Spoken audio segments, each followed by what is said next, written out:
Italy, land of pasta, Vespas, and crowds jostling for the same selfie in Rome, Florence, and Venice.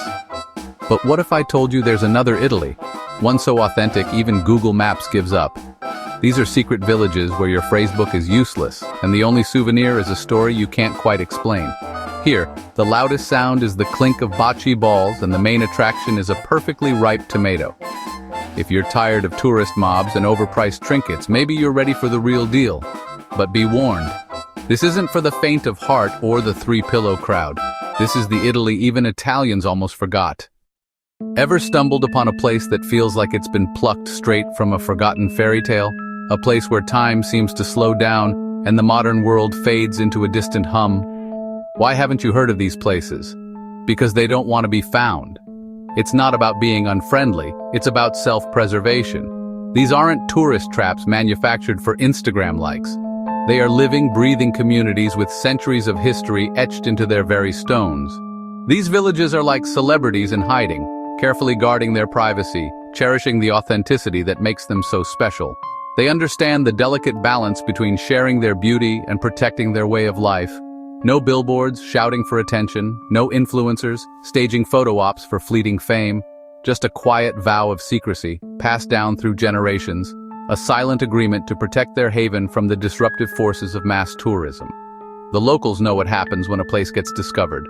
They've seen it happen to neighboring towns, once havens of tranquility, now overrun with selfie sticks and overpriced souvenirs. Lines at the bakery, stretching down the cobblestone streets, the aroma of freshly baked bread replaced by the cacophony of chattering tourists.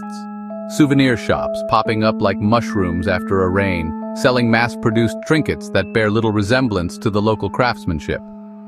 And cobblestones echoing with tourist heels, a constant reminder that the quiet charm has been replaced by the relentless march of progress, or what some might call the relentless march of tourists. So they keep quiet.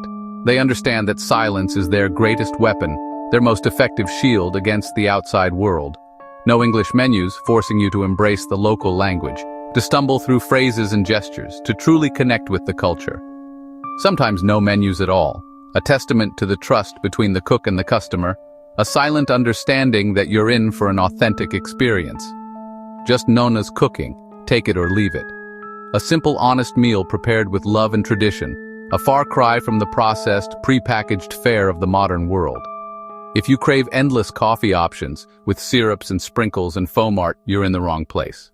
Or ingredient lists detailing every single component of your meal, prepare to be pleasantly surprised by the simplicity and purity of the local cuisine. Brace yourself for a culture shock. It's a shock that strips away the superficial and forces you to confront the beauty of simplicity. Getting there? Well, that's half the adventure. Forget tour buses, they wouldn't dare attempt these roads. Think winding roads that snake their way through the mountains, each turn revealing a breathtaking vista and a potential hairpin bend. Existential sat-navs that lose signal at the most inconvenient moments, leaving you to rely on your instincts and a crumpled paper map, and more goats than signposts. These furry locals are the true guardians of the mountains, and they have no qualms about blocking your path. Every turn feels like you're driving off the map, venturing into uncharted territory, where the only certainty is the stunning beauty that surrounds you. Some tourists see this as a challenge, a test of their adventurous spirit, a chance to escape the mundane and embrace the unknown, gripping their rented Fiat with white knuckles and a prayer on their lips, muttering, "We're really off the beaten path now, honey." A statement that's both thrilling and slightly terrifying. Little do they know, they're about to discover something truly special, something that will stay with them long after they've returned home. The path isn't just beaten, it's a testament to the countless feet that have walked it before, each step carrying a story, a memory, a connection to the land. It's vanished, swallowed by the relentless embrace of nature, a symbol of the village's desire to remain hidden, untouched by the outside world. These villages aren't hiding from you, they're not playing a game of cat and mouse. They're just busy being themselves, living their lives according to the rhythms of nature, preserving traditions that have been passed down for centuries. If you find them, you've earned it. You've proven that you're willing to go the extra mile to embrace the unknown, to appreciate the beauty of simplicity. Welcome to the club, a secret society of travelers who appreciate the hidden gems of the world, who understand that the greatest treasures are often found off the beaten path. First up, Borgo Sonolento, literally, sleepy borough. Wild nightlife? Only if you count sunsets and the gentle rustle of olive leaves. The main piazza's fountain doesn't spout, it dribbles. The benches are filled with old men debating olive oil, not politics. Shops open when they feel like it. Miss bread after lunch? Wait until tomorrow. The pace here makes a tortoise look reckless. The highlight of the year, the festival of the perfect nap. Contestants judged on public snoozing under ancient oaks. The snoring is legendary. Traditions are obscure, the excitement is subtle, and the charm is in the quiet. Borgo Sonolento isn't just sleepy, it's a masterclass in slowing down, and you might just find yourself napping along. Let's talk about the food in Borgo Sonolento. It's an experience in itself, a journey back in time through flavors and aromas. Forget about fancy presentations or elaborate techniques. Here, the culinary philosophy is simple. Use fresh, local ingredients and prepare them with love and tradition. Food is as traditional as it gets. Recipes passed down through generations, each dish telling a story of the land and its people. You won't find any fusion cuisine or molecular gastronomy here. No Michelin stars, just recipes older than the hills.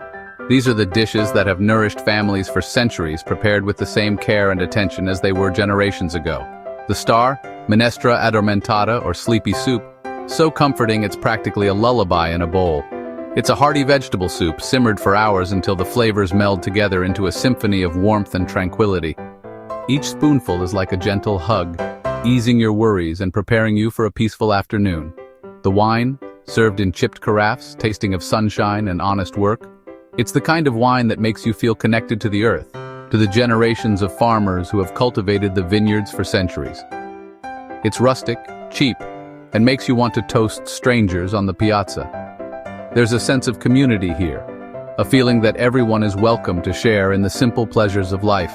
The scenery is all rolling hills, olive groves, and sheep, subtle beauty that seeps into your bones. It's not the dramatic, awe-inspiring beauty of the Alps or the Amalfi Coast, but a quiet, understated charm that grows on you over time. The most exciting landmark? A slightly larger than average rock, proudly called the Resting Stone. It's a place where locals and visitors alike can gather to chat, read a book, or simply soak up the sun. Attractions are so secret, they're almost boring. A museum of lost buttons, a walking trail that loops endlessly. It's a place to get lost in your thoughts, to reconnect with nature, and to appreciate the simple beauty of the countryside. Here, the journey is the destination. You'll leave with a full belly, a slower heartbeat, and maybe a new appreciation for naps. Embrace the art of doing nothing, of simply being present in the moment. In Borgo Sonolento, less really is more. And that's the point. It's a place to escape the hustle and bustle of modern life, to slow down, and to rediscover the simple joys of existence. Next, Pizzo Calmo, Calm Peak, perched on a mountaintop, so quiet you can hear your thoughts echo. The drive up is a white-knuckle spiral, but the reward is air so pure it feels enchanted. The silence is golden, almost unnerving at first.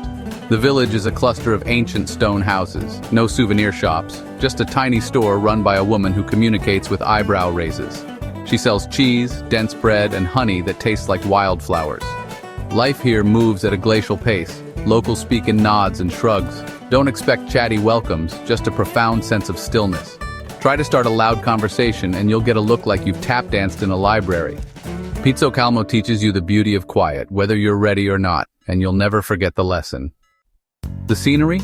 Endless mountains, misty valleys, and eagles overhead. Nature's therapy, free of charge.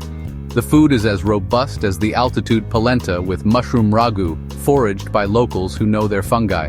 Don't ask for pizza, they'll just point toward Naples. The annual highlight? The Festival of the Polite Nod. Villagers gather to out-nod each other. Quick nods, thoughtful nods, the slow nod of deep understanding. It's a silent competition, judged by criteria no one discusses. Attractions are delightfully understated. The whispering path, where echoes argue, and the viewpoint of perhaps, visible only if the mist allows. Uncertainty is part of the charm. Pizzo Calmo is a masterclass in subtlety, where the quiet is the main event, and that's exactly why you'll remember it. Our last stop, Valle Nebbiosa, Misty Valley. Here the mist isn't a morning thing, it's a permanent resident, making the village appear and vanish at will. Finding it is half the adventure. Road signs are myths, and the valley itself plays hide and seek. The locals are as elusive as the fog, speaking in murmurs and gestures that could mean anything. Directions are interpretive dance. The bakery might exist, or it might just be more mist. The village is a huddle of mossy stone houses smelling of wood smoke and damp earth. No tourist traps. Any would be lost in the fog anyway. It's the perfect place to get lost, literally and metaphorically. Valle Nebbiosa doesn't welcome visitors, it occasionally allows them, and that's the magic. Dining here is a leap of faith. Menus change with the mist, and the star dish is stew swaddled in fog. Ask what's in it, and you'll get a mysterious smile and a shrug. The wine is simply valley wine. No labels, just secrets in a glass. Landmarks are as elusive as everything else. The invisible bridge, the silent bell tower that only rings for those who truly understand the valley. American tourists wander with GPS in hand, baffled by the fog and the lack of lattes. Every meal is a surprise, every direction a riddle. Valle Nebbiosa is a delicious, foggy, wonderfully confusing experience. Come for the mystery stay because you can't find your way out. Here, getting lost is the whole point, and you'll love every bewildering minute. So there you have it, a fleeting glimpse, a tantalizing taste of something truly special. We've journeyed, albeit briefly, into a world apart, a realm where time seems to slow its relentless march. A glimpse into Italy's forgotten corners, places untouched by the frenetic pace of modern life. These aren't your typical tourist traps plastered across postcards and Instagram feeds. These are the hidden gems, the whispered secrets passed down through generations, where the loudest sound is your own sigh after a perfect meal. A meal crafted with love, using ingredients sourced from the surrounding land, enjoyed in the company of locals who greet you with genuine warmth. It's a symphony of simple pleasures. Borgo Sonolento, Pizzo Calmo, Valle Nebbiosa, names that evoke a sense of tranquility, of peace, of escape. Names that mean little to most, names that won't appear on any top 10 travel lists. And that's how it should stay. These places are sanctuaries, refuges from the ordinary. If you find these places, stumble upon them by chance, or uncover them through diligent research, keep them secret. Guard them with your life. Don't geotag, don't blog. Resist the urge to share their precise location with the world. Don't turn them into the next big thing. Let them remain unspoiled, authentic, and true to themselves. Think of it as joining the secret Italian Village Appreciation Society. Membership is earned through discretion and respect. The first rule? You know it. It's unspoken, understood, a silent pact between those who appreciate the value of preserving something special. These villages thrive on anonymity. Their charm lies in their obscurity. The magic fades with fame. The delicate balance of their ecosystem, their culture, their very way of life, can be easily disrupted by an influx of outsiders. So go, get lost, wander aimlessly through their winding streets, eat unforgettable food, savor the flavors of a cuisine that has been perfected over centuries, make friends with people who speak in nods, communicate through gestures and smiles, and offer you a glimpse into their world. Then come home and simply say, when asked about your travels, you had a lovely, quiet time somewhere in the countryside. Leave it at that. Let the mystery linger. Let these places remain, untouched by the relentless pursuit of likes and shares, the beautiful, elusive secrets they are. Their magic is in their mystery, their allure in their anonymity. Now, if you'll excuse me, I hear a bowl of sleepy soup calling. It's a local specialty, guaranteed to induce the most peaceful of slumbers, filled with dreams of rolling hills and sun-drenched vineyards. Shh!